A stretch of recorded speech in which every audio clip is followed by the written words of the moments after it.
If you have a dog, then you have an animal. That's an undeniable fact. But what happens if we flip it around? If you have an animal, does that mean you have a dog? Obviously not. You could have a cat, a bird, or an iguana. That exact mistake is a structural flaw known as a false conversion. It happens when an arguer takes a true statement, reverses its parts, and incorrectly assumes that the new backward statement must also be true. This diagram shows how this works with conditional statements. You start with a basic premise. If condition A is met, then outcome B follows. The structural breakdown happens by swapping the if and the then. Taking if B then A as fact violates the rules of deductive logic. We see the same exact failure in universal affirmative statements. Saying all X are Y is actually just another way of saying if it is an X, then it is a Y.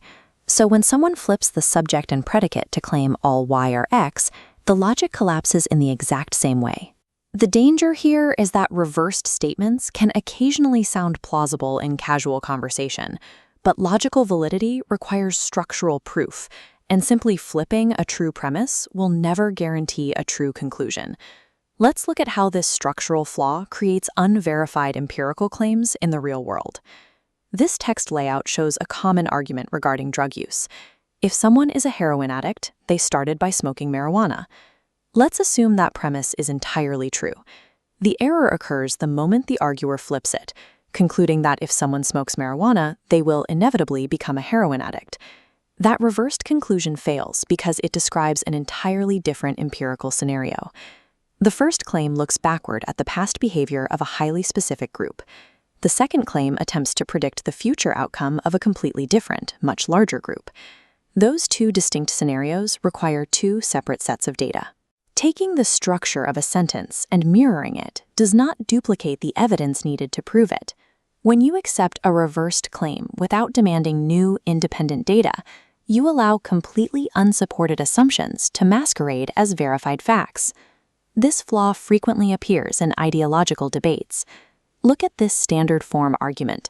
Premise 1 states, if someone is a Christian, they love and care for others.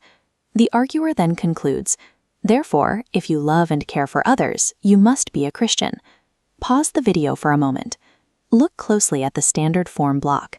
Based on the rules of deduction we just established, why exactly does this conclusion fail? The false conversion completely ignores everyone else.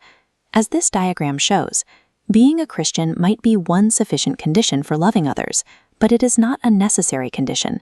Plenty of people outside of that specific tradition possess the exact same trait. Recognizing this pattern is crucial because arguers often use false conversions to unfairly monopolize universal human traits for their own specific group. Pointing out missing data is one way to attack this fallacy. But the most effective tool in a live debate is the absurd counterexample. By mirroring your opponent's flawed structure, you can force it to produce a ridiculous conclusion without ever relying on logical jargon. This graphic demonstrates the tactic against a universal affirmative. Your opponent claims all X are Y proves all Y are X. You respond with all apples are fruits. Does that mean all fruits are apples? The banana proves the structural failure instantly. You can apply the exact same strategy to conditional statements. We'll start with an undeniably true premise. If someone is the President of the United States, they are at least 35 years old. Now execute the false conversion.